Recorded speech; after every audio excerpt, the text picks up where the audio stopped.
देता देवविता नेता देवविता येथे याची सत्ता काय आहे?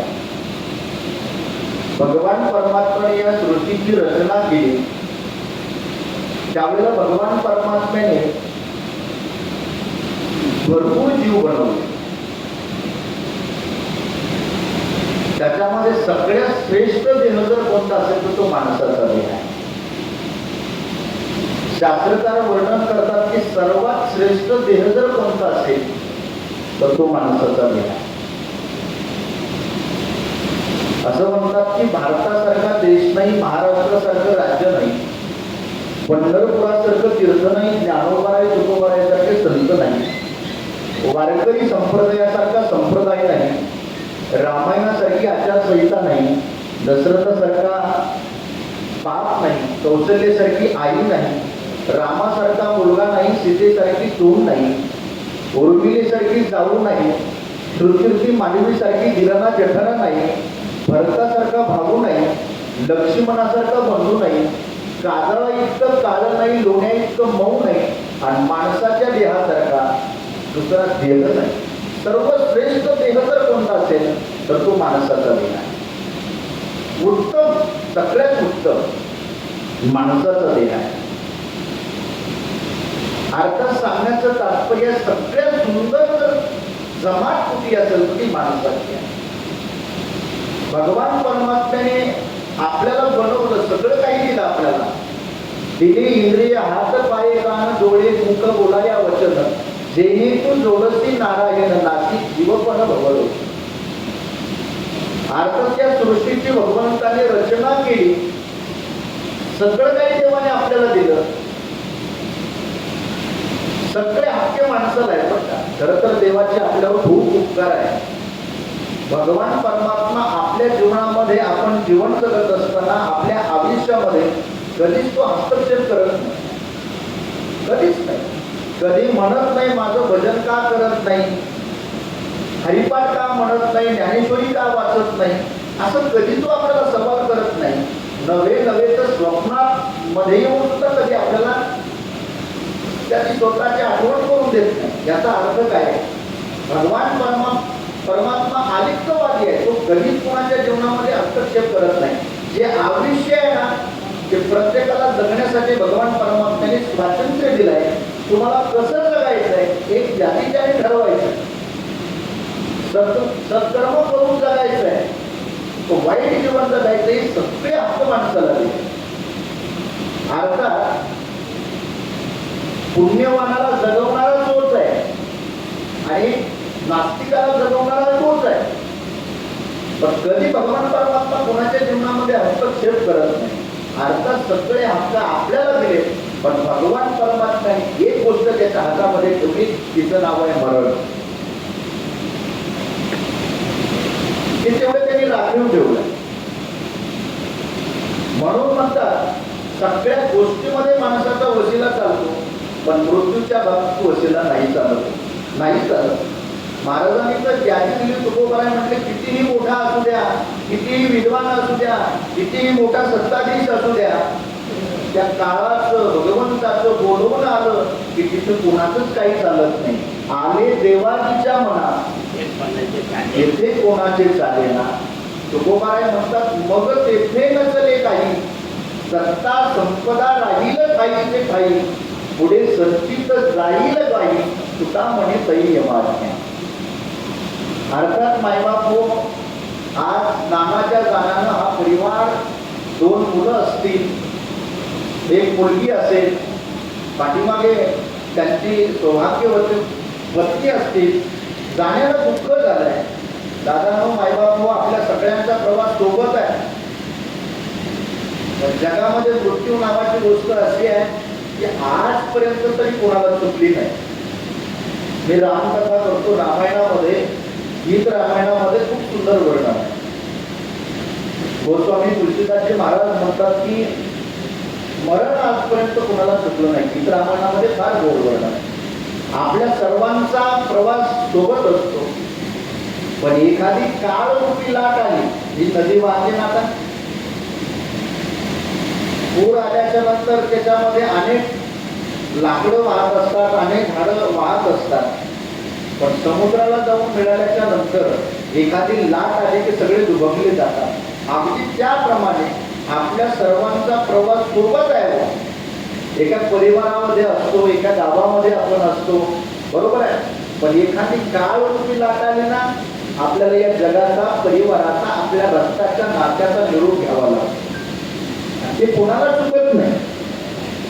जगा मरण या तुम्ही सुटला, कोणी प्राणी जात दुःख मुक्त जगला कारे कुणी जीवनात. क्षणिकतेही आहे बाळा मेळ माणसाचा, पराधीन आहे जगती पुत्र मानवाचा, दोषणा कोणाचा. मायबाप हो, म्हणून आहे तोपर्यंत आयुष्य इतकं चांगलं जगा. अरे माणसाचा क्षणाचा भरवसा नाही. 10 दिवसापूर्वी नाना आपल्या सोबत होते, इतकं स्वच्छ व्यक्तिमत्व, गळ्यामध्ये पवित्र तुळशीची माळ, आजही त्यांचा जर चेहरा पाहिला, अरे परमार्थी ते त्यांच्या चेहऱ्यावर संस्कृत आहे. राजविंदा चेहरा मला कसं दिसतं, गळ्यात पवित्र तुळशीची माळ.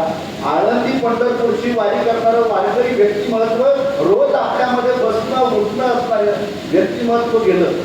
म्हणून मी प्रत्येकाला प्रत्येक कीर्तनात सांगत असतो, प्रत्येक प्रवचनात सांगत असतो की बाबांनो, व्यक्ती आपली आपल्या जवळ आहे ना, तोपर्यंत त्याची किंमत करा. नाही तर कधी कधी बाबाजी साहेब फुले महाराज आपल्याला भेटतच माणसं कार्यक्रमाला गेल्याच्या नंतर, महाराज काय हो दादा, 10 वर्ष झालं वेळीला बोलत नाही, 10 वर्ष झालं भावाच्या दारात पाऊल टाकत नाही. अरे काय बोलतो वेड्या, अरे जोपर्यंत आपला भाऊ रक्ताची माणसं आहेत, हक्काची माणसं आहेत, त्यांच्यावर प्रेम करत आला, गेल्याच्या नंतर बहिणीकडे चोळी बांगडी घेऊन जातील, उपयोग होणार नाही.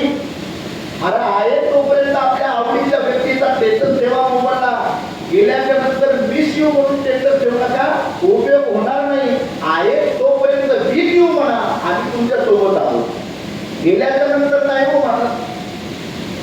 माणसामध्ये काहीतरी बदल झाला पाहिजे, पण काही माणसं उद्या आयातीत कधी बदलत नाही. लाटणं मोडतं पण वागत नाही.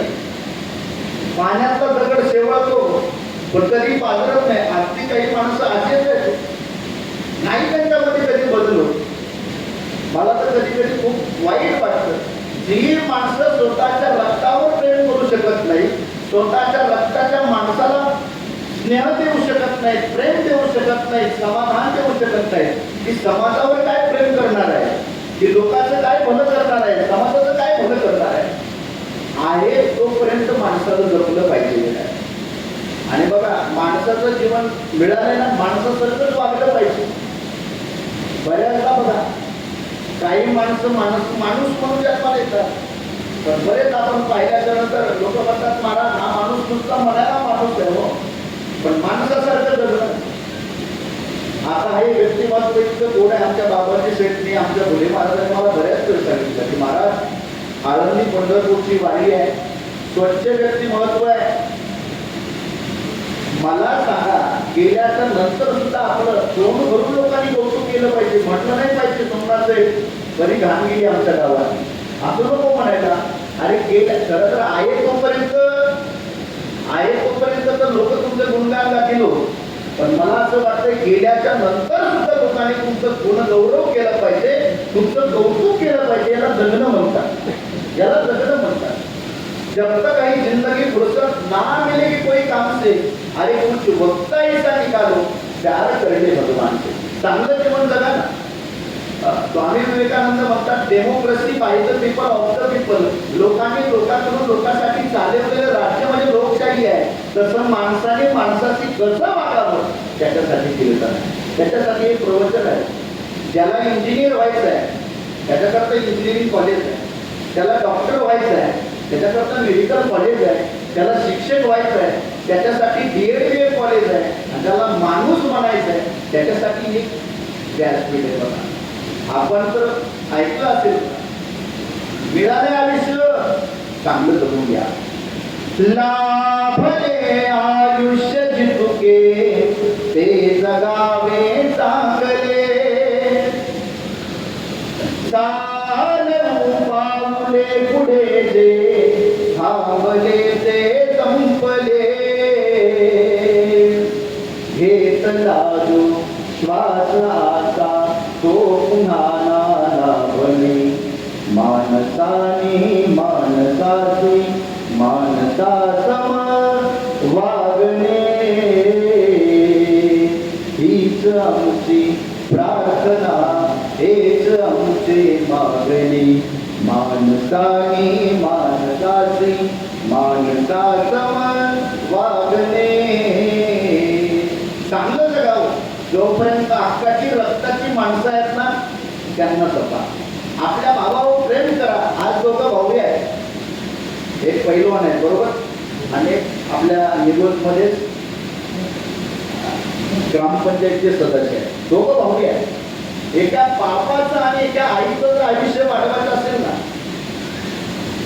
खरं सांगू का त्याच्यासाठी काही वेगळं लागत नाही लई मोठे बनले पाहिजे तुम्ही आयुष्यात श्रीमंती कमवली पाहिजे मायबापाला लई अपेक्षा नसते दोन भाऊ असतील ना त्या दोघांनी एकमेकाच्या अत्यंत प्रेमाने राहिलं पाहिजे ही मायबापाची अपेक्षा ही त्याच्या व्यतिरिक्त काही मायबापाची अपेक्षा नसते नको त्यांना तुमच्या सोन्याचा घास चटणी भाकर असली तरी ते मायबाप खायला तयार असतात दोघं भाऊ असतील आणि एकमेकाची जर ते प्रेमाने अत्यंत समन्वयाने राहत असतील ना मायबापाचं आयुष्य वाढतं आज आमचे माझ्यासोबत आमचे मोहन महाराज बोले आहेत त्यांनी पाठीमागं आई वडील हयातीच आहे आई वडील असताना फार मोठा आई वडिलांचा अमृत महोत्सवाचा अभिष्ट चिंतनाचा कार्यक्रम ठेवला मला असं वाटतं त्यांनी आज कार्यक्रम केला आई वडिलांचा पुढच्या भविष्यासाठी आई वडिलांचं आयुष्य वाढलं जातं आहे तोपर्यंत आई वडिलांना जपलं पाहिजे पहाडासारखा बाप आहे जोपर्यंत त्या बापाची कधीतरी फाटलेली आपण बनेल पाहिजे त्या बापाच्या कष्टाची आपण जाणीव ठेवली पाहिजे आज नाही तर हयातीत मायबापानं लेकरांना खूप शिकवलं मोठं केलं लहानाचं मोठं केलं पण बाबाची थेट आजही आम्हाला असे लोक पाहायला मिळतात पैशाच्या समोर माय काय बाप काय बहीण काय भाऊ काय ओळखता येत नाही लोकांना विसरले सगळ्याला एक पेपरला बातमी वाचली एक मुलगा लाखो रुपयाचं अमेरिकेमध्ये पॅकेट घेणारा मुलगा म्हातारी आई घरी होती एकटी सांगत होती गावातल्या लोकांना की माझ्या तेवढा राजाला सांगा की दादा मला तिकडे घेऊन जा आणि तू तरी एकदा मला शेवटचं भेटायला ये पण मुलगा गावातल्या लोकांना सांगत होता लागण तेवढा मी पैसा देतो काय असं की आईला माझ्या तिकडं मदत करा अरे ते पैसा महत्वाचा नाही रे सगळ्यात महत्वाला मायबापाला काय मायबापाच्या जीवनामध्ये काय महत्व म्हणतात लेकरं शेवटचा श्वास घेताना आपले लेकरं जवळ असले पाहिजे ही मायबापाची अपेक्षा आहे आपण तर सगळे सदन परिसरातील माणसं आहेत आपल्याला सगळ्यांना माहित आहे कोणाला काही कमी नाही सध्याच्या काळामध्ये कशाचीच कोणाला कमतरता पूर्वीच्या काळामध्ये खायला सुद्धा भेटत नव्हतं बरोबर आहे की नाही आज इतके चांगले दिवस आले पण माणसातलं वर्तन थोडंसं बिघडलं पैसा पुढे माणसाला माणसाची जाणीव राहिली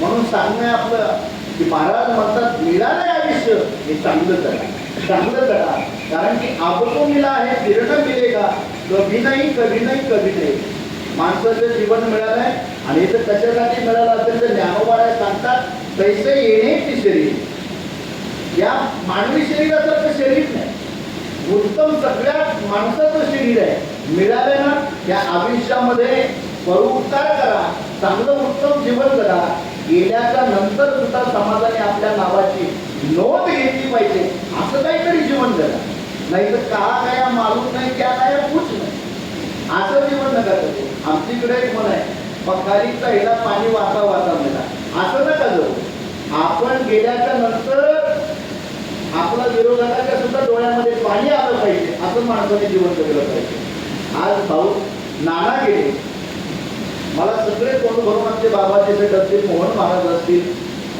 मगाचे रमेश भाऊ वरकडे भेटले हे सगळे मंडळी कौतुक भरून वाळतो आपलं गेल्याच्या नंतर चांगलं नाव घेतलं पाहिजे आणि बाबाचे मगाशी मला म्हणाले की महाराज आज तुम्ही बाप या विषयावर बोला आई वडिलांचं महत्व सांगा आणि तुम्हाला आज काय तुमच्या भावना असतील ना आई वडिलांविषयी सच्चे व्यक्तिमत्व आहे, अत्यंत गोड व्यक्तिमत्व आहे. पुढं पुढं आम्हाला विनाकारण